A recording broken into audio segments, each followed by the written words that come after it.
Today is going to be an absolutely awesome day.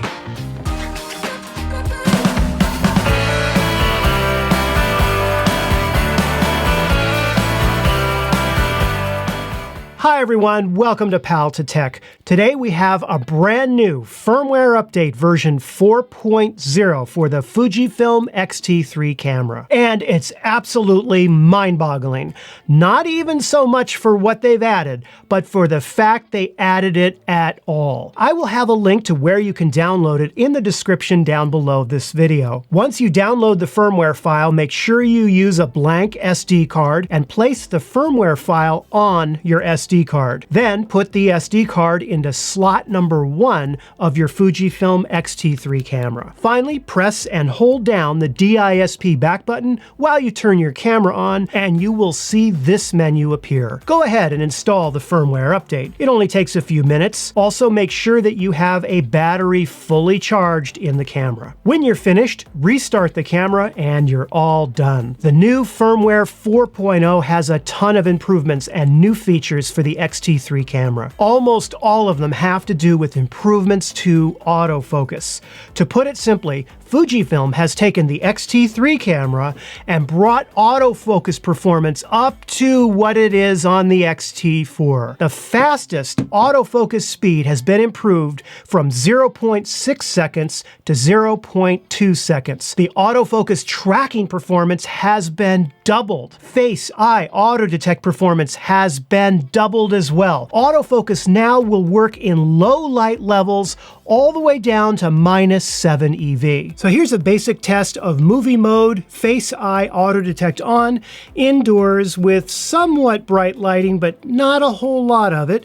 Have a look at this. Now let's reduce the light, and again, it's tracking me with no trouble at all. But now have a look at it at the lowest light setting. This is really dim. Now, a disclaimer, I've not yet had a chance to spend all day testing all of these claims. However, I have upgraded the camera, I have played around with it for a bit, and I can tell you that in the case of Fujifilm, the best predictor of future behavior is past behavior. And based on the feedback that I've been receiving today, Fujifilm has absolutely nailed it with these autofocus improvements. But the autofocus improvements are not the only thing. Additional features have also been added. You can now change the size of the single autofocus point during video recording.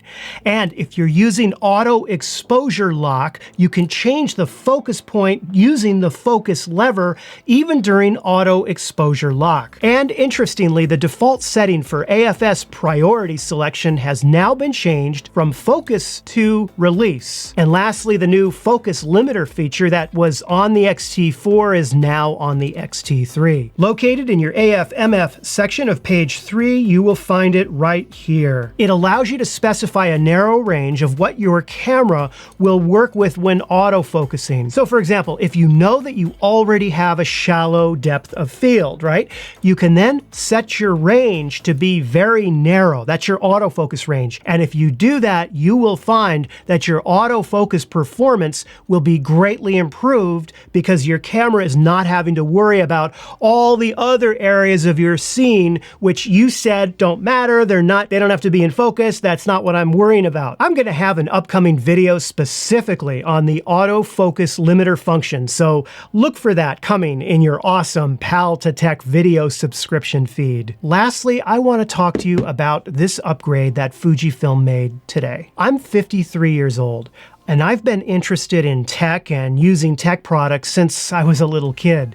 And I can tell you this, it is rare, exceedingly rare, for a company that has already released, the latest and greatest fancy, shiny new product to go back to an older product and add back so many features to basically level much of it up to the new product. Much of the tech products that I see in the course of review and testing are absolutely miserable.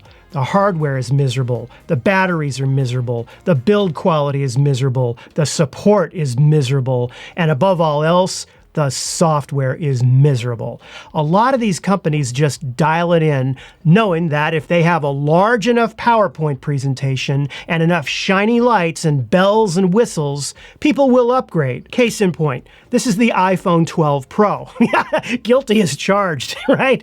Okay, shiny, incredible camera, right? And yet it's impossible to remove the battery out of it and replace it. They do that on purpose. It's basically a disposable paperweight after a few years. Software comes out, and then this device slows to a crawl because no way in hell do they want you buying older models when they have these shiny new ones to sell. Fujifilm, if you're listening or watching this video, the fact that you leveled up the X-T3's autofocus performance to that of your newer and more expensive product is incredibly admirable. I have great respect for your product team. Now, when you get a moment, let's see if we can get the classic film sim added in to the X-T3 for the next firmware update. That would be awesome. Thank you so much for watching. If you enjoyed the video, be sure to give it the like and subscribe. If you have an X-T3 camera, what are you waiting for? Go update it right now. Get out there, shoot some great photos, and I will see you in another video again real soon. Take care.